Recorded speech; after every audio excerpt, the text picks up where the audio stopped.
I'd like to thank our reader for the wonderful reading today and the CSL music team for our music that is so beautiful every week. We're in week 10 of our series on this thing called you, and every week is independent, but we've covered a lot of ground thus far. And today I want to talk about how fear not only blocks our faith, but it keeps us from living the life that we really are meant to live, one that's filled with joy and peace and calm. Our topic, fast from fear, feast on faith. And the question I have for you today is this: what is that one choice that you can make today when fear arises to turn your back on it? And remember, faith brings you to an ever-ascending path to your greatest good, to a richer, larger, truer, and better life. What is that one choice that you can make today when fear arises to turn your back on it? And remember, faith brings you to an ever-ascending path to your greatest good, to a richer, larger, truer, and better life. Today's topic is of such importance because, believe it or not, living in fear or in faith is a decision.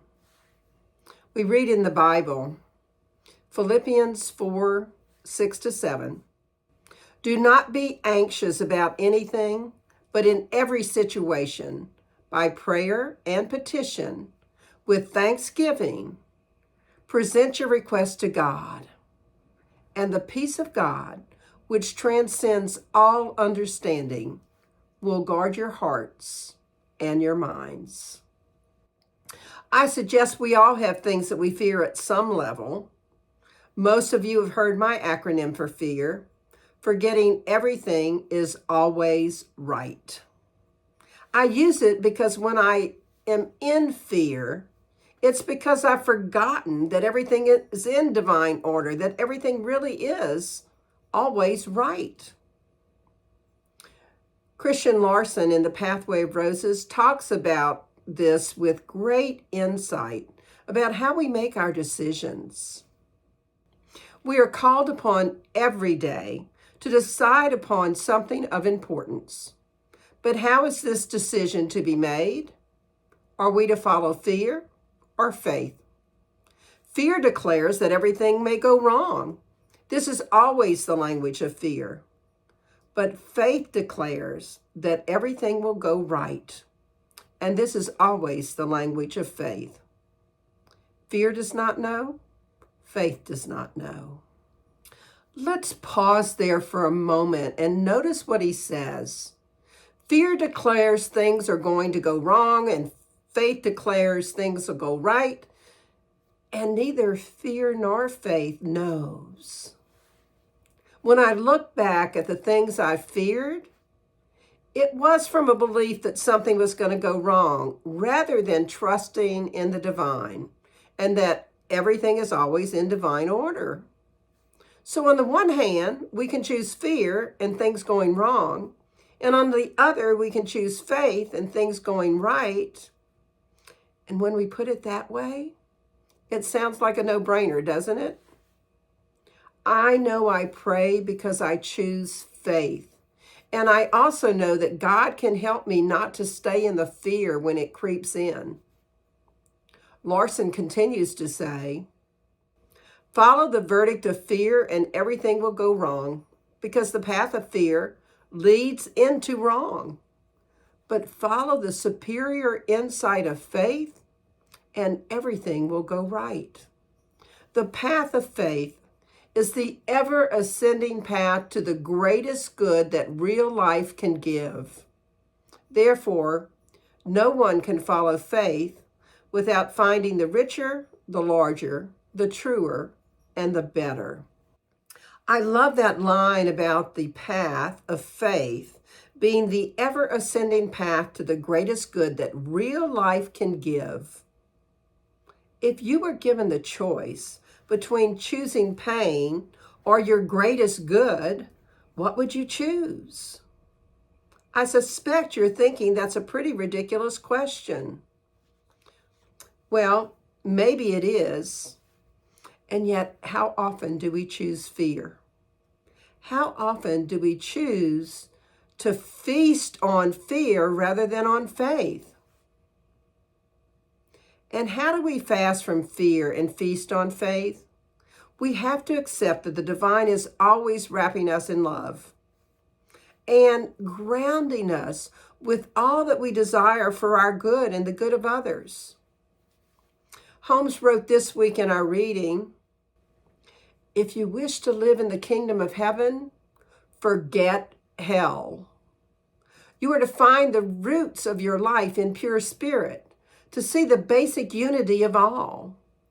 Lose your sense of being separated from your good, and you will find that you are united with it.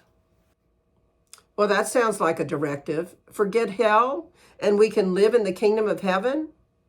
I know I want that, don't you? How do we go about losing that sense of separation and replacing our fear with faith?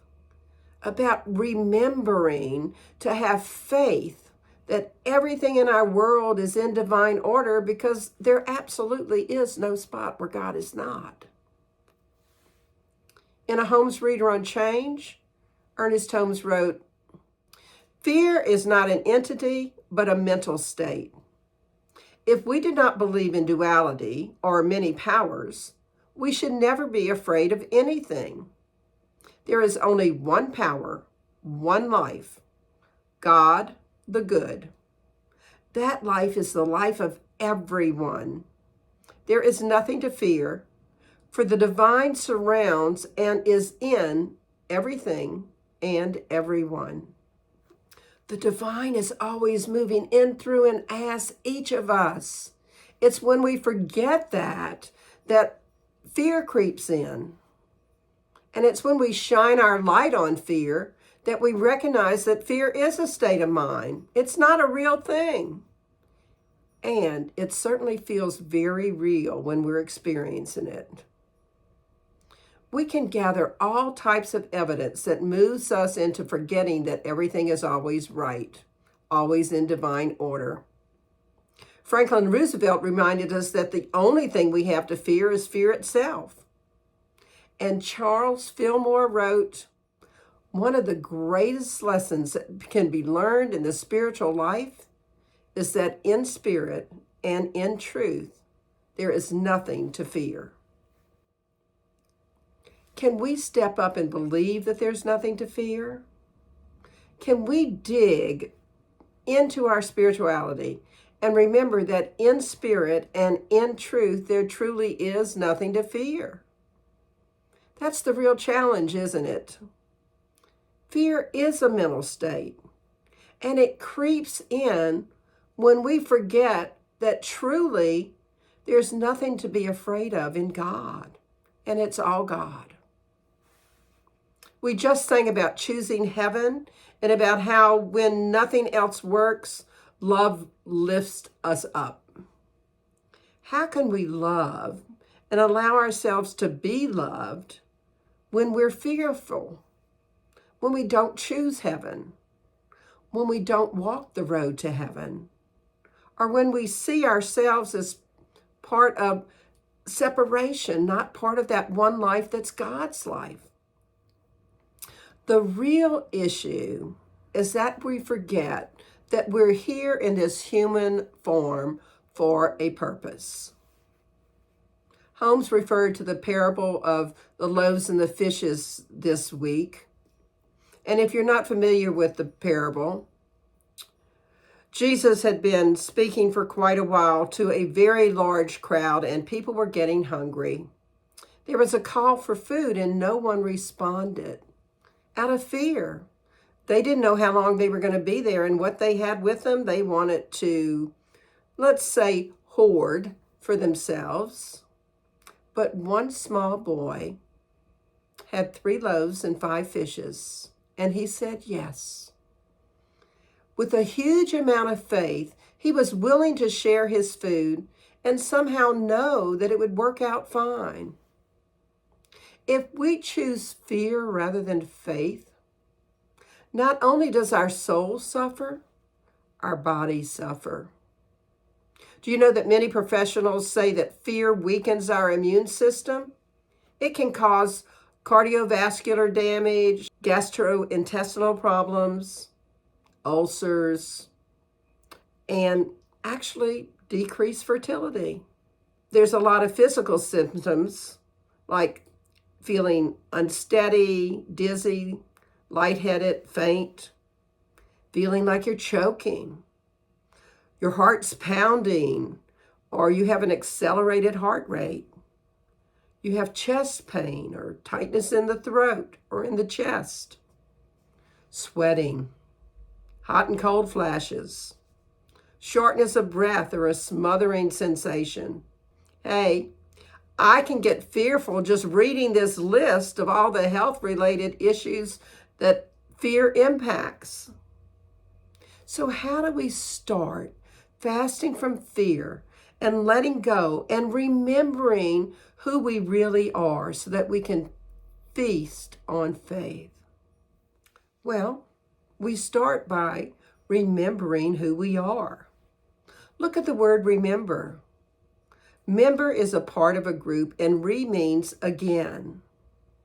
What if again we become part of the whole, part of that divine order in our world, part of the one life that's God's life and is our life? What if we forget hell and again choose to be part of heaven, part of that group that feast on faith? If we think of fear using that common acronym of false evidence appearing real, it can be like a dream that feels real until we wake up. And it requires practice to make progress in remembering that the divine surrounds us and is in everything and everyone. So how do we go about replacing our fear and doing that remembering? Remembering to believe everything in the world is in divine order. Remembering to act as though good was the only truth, which it is, and the only thing happening we could expect to have happen. Better yet, what if we thought of fear like a germ, something we could get rid of? None of us wants to hang around and hang on to our allergies or our cold or our flu, all of which we work at eliminating. Yet we often take little action to work at eliminating our fear. Imagine the headlines. A germ of fear is taking over Baton Rouge and a whole team of people are working to eliminate it. Imagine being so steeped in faith that you no longer allowed that germ of fear or that germ of doubt or that germ of accepting less than all you can be. Let's be that team of people, the ones embracing that there is a power greater than we are and we can use it. So we feast on faith. Do you actually believe that the divine spirit is right where you are? That God is truly pouring itself into you all the time, closer than your very breath? If so, then being a part of that team to eliminate the fear germ should be pretty easy. And we might also be the catalyst to help others rid themselves of fear, of the dis-ease that separates us from our good.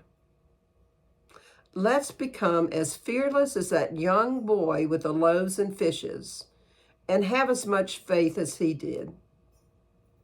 We need to start where we can and have faith that it all is going to work out. In Living the Science of Mind, Ernest Holmes wrote, "The quickest and most effective method to get rid of fear is to get quiet and lift up the whole thought in confidence and faith to something bigger than we are.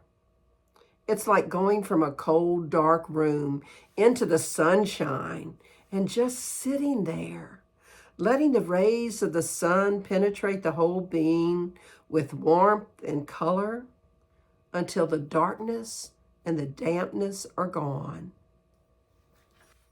I want to sit in that sun that penetrates my entire being, to bask in that something bigger than I am, and allow all my darkness to be gone. Do you want to join me there? Lesson 32 in A Course in Miracles says, I have invented the world I see. And within the lesson, it tells us, I made up the prison in which I see myself. All I need do is recognize this, and I am free.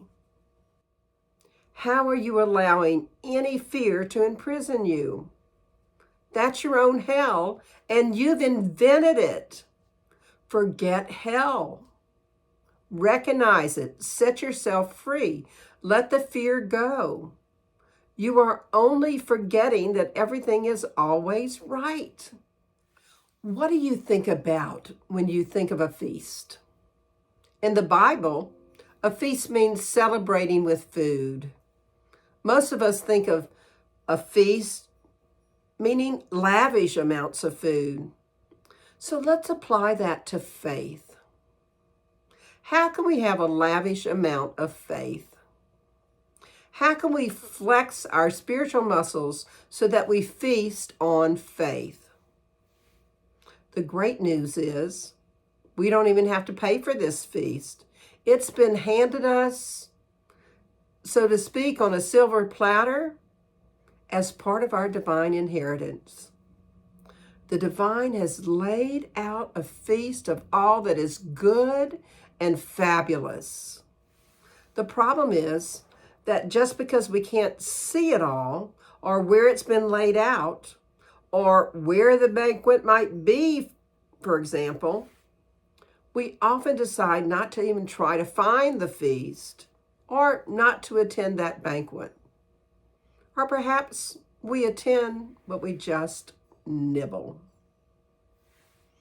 Spiritual muscles require practice to make progress. When I was little, I feasted on faith.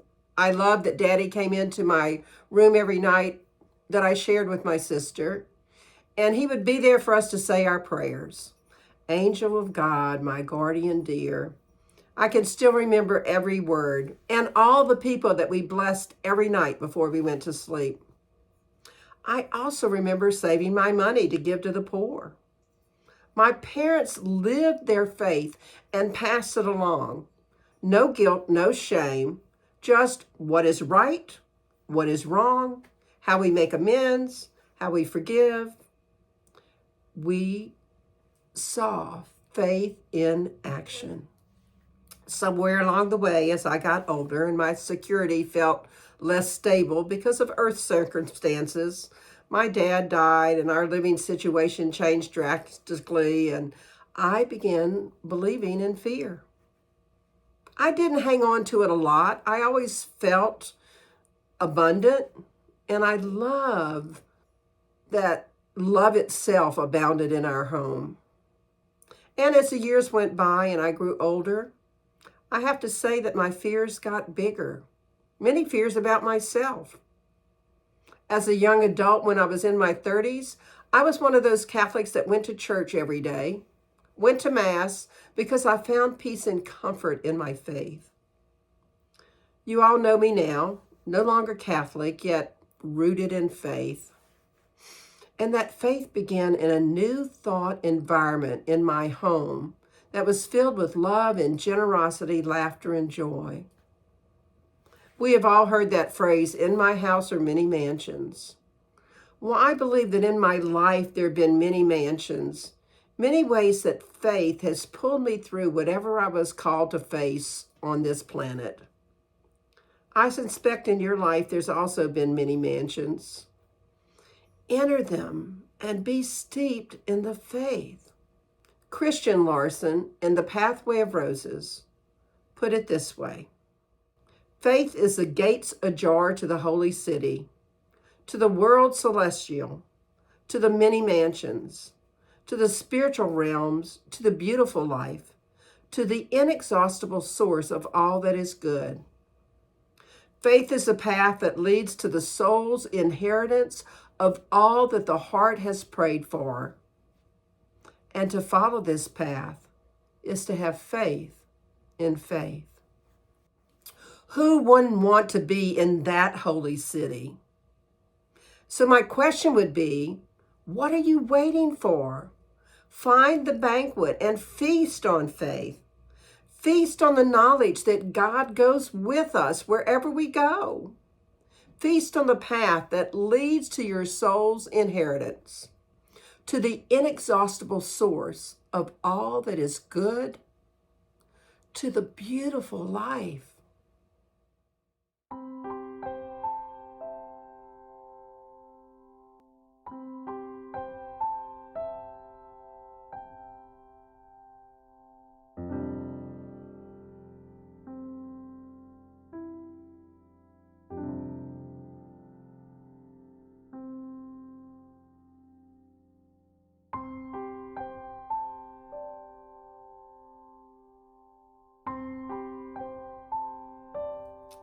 So in summary, how might you remember to fast from fear and feast on faith? Remind yourself it's a decision. And faith is where the real power lies, where we find what it is that we're truly seeking. Make known who it is you want to be and be bold about it. Fast from fear, or feel the fear and do it anyway. Start where you are and move forward from there. Be part of the fear germ team and help eliminate fear. And fast on faith. Accept the banquet that your soul has been offered. Walk that ever-ascending path to your greatest good. So here's your affirmation for the week. How is it I so easily and willingly make the choice today, when fear arises, to turn my back to it and remember faith brings me to an ever-ascending path to my greatest good, to a richer, larger, truer, and better life. So challenge yourself this week. Fast from fear. Feast on faith. Feed yourself the food that allows you to be as brave as the little boy with the loaves and the fishes. Embrace love and allow yourself to be loved. Just observe and notice any time during the week that you might become fearful. And notice, how are you forgetting that everything is always right? How are you forgetting that things are always in divine order? Check in a couple times daily and remind yourself to stay on that path that leads you to your soul's inheritance, to feasting on faith. Let's pray. We take a deep, nourishing breath, and we just allow the divine to flow and pour through us all the love, the joy, the peace, the ease that the divine is. And in that same breath, we just let go of anything that we might be fearing, because within us is all the faith we need to overcome that. And what I know to be the truth is that this week we are fasting from fear, and we are feasting on that banquet of all that allows our faith to bring into us an ever-ascending path to our greatest good. I am so grateful. I am grateful for this community. I am grateful for these opportunities to come into your home. I am grateful to remember that the God without is the God within each of us in every moment of every day. That there is no spot where God is not. And it's from that gratitude that I release my words into the law of mind, spirit, and action, knowing the truth that right where we are, God is, and God is saying yes to all that we've requested. So I can know it's done. I say amen, and we affirm it together, and so it is. I appreciate all of the donations that continue to come in, all of the people that are such regular tithers. And I will hope that if we are touching your hearts, that you will make a contribution. Thank you so much. Enjoy our offertory song.